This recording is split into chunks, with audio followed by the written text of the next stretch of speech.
आपल्या संस्कृतीचा तुम्हाला अभिमान आहे का? मला तर आहे बाबा.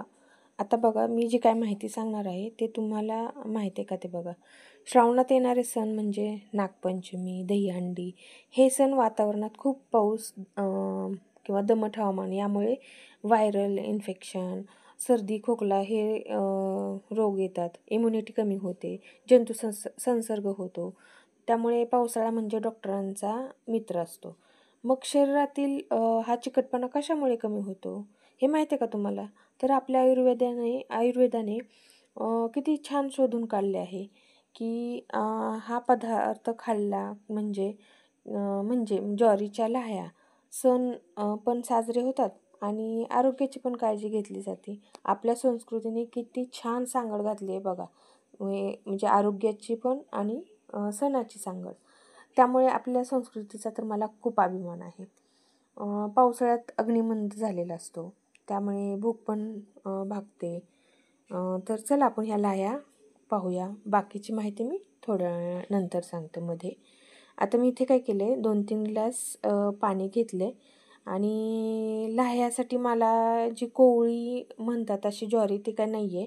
माझ्याकडे जी आपली भाकरीसाठी ज्वारी असते तीच मी ज्वारी घेतलेली, 1 वाटी ज्वारी घेतलेली आणि पाणी छान असं गरम, त्याला थोडेसे बुडबुडे यायच्या आधी मी त्याच्यात म्हणजे उकळू नव्हतं दिलं पाणी. त्याच्यात मी ती ज्वारी टाकलेली आहे. 2 मिनटं थोडीशी उकळू द्यायची, जास्त नाही. हे जर इकडं तिकडं झालं तर लाह्या होणार नाहीत, म्हणजे ज्वारी जास्त शिजली जाणार आणि मग होणार नाही ते. त्याच्यामुळे व्यवस्थितच जसं सांगितलं तसं करा. आता मी गॅस बंद केला आणि 2 मिनटं मी तसंच ठेवले. त्याच्यावर ताट झाकून आता काढून घेते आणि पुरणाच्या चाळणीमध्ये हे मी सर्व ओतून घेणार आहे. ज्वारीतलं पाणी पूर्ण निथळून घ्यायचं आणि सुती कपड्यावर पसरून ठेवायचे. आता राहिलेली माहिती मी सांगते.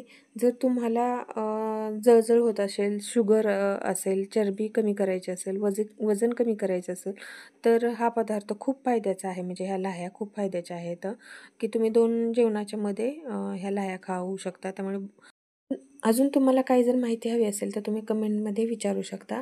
मला जेवढी माहिती असेल तेवढी मी तुम्हाला सांगेल किंवा तुमच्या प्रश्नाची उत्तरे देण्याचा प्रयत्न करेल मी. सुती कपड्यावर ते पसरून ठेवलं, चांगलं चोळून त्याच्यातलं पाणी पुसून काढायचं आणि तसंच पसरून फॅनखाली ठेवायचं. चांगलं 5-6 तास तर ठेवून द्यायचं चांगलं फॅनखाली.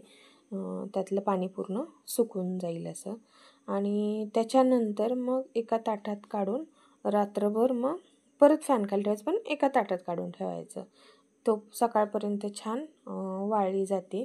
म्हणजे कसं, त्याच्यावरचं जे कडक कवचपणा असतो ज्वारीचा आपल्या, तो म्हणजे छान असा मऊ पडतो आणि ज्यावेळेस लाह्या करायला घेतो त्यावेळेस ते चांगल्या फुटल्या जातात. डायरेक्ट अशा ज्वारीच्या लाह्या होतच नाही, म्हणजे फुटतच नाही. तर पाण्यात टाकल्यामुळे ज्वारी जरा खुसखुशीत असं म्हणजे मऊपणा येतो आणि छान त्या लाह्या फुटल्या जातात. आता मी ताटात काढून ठेवलेले. असं रात्रभर ठेवायचं आणि दुसऱ्या दिवशी ह्या लाह्या करायच्या.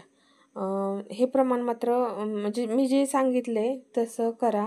कारण थोडंसं जरी त्या जास्त पाण्यात उकळण्यात आलं तर ते प्रमाण चुकलं जातं. हे पहा, आता मी थोडेसे टाकून घेतले तर करायला.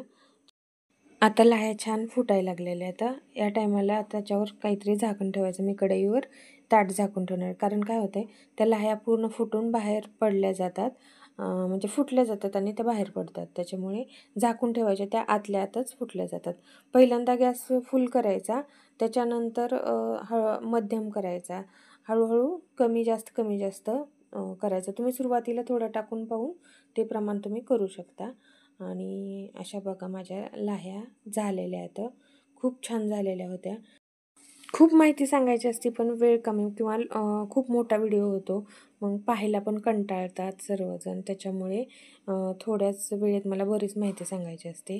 आता कालच आपण ज्योतीची पूजा केली. त्या पूजेच्यात लाह्याचा प्रसाद असतो, म्हणजे बघा त्याच्यातूनच आणि लहान मुलांना तो मुलांना ओवाळलं जातं आणि तो प्रसाद दिला जातो. म्हणजे बघा, त्यातूनच असं आपल्याला आपल्या संस्कृतीने सांगितलं की ह्या लाह्याचा प्रसाद द्या म्हणजे त्याचं आरोग्य छान राहील.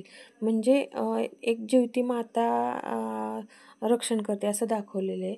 आणि माझ्या माहिती जर तुम्हाला आवडली असेल तर माझ्या चॅनलला लाईक करा, शेअर करा आणि सबस्क्राईब करा. धन्यवाद.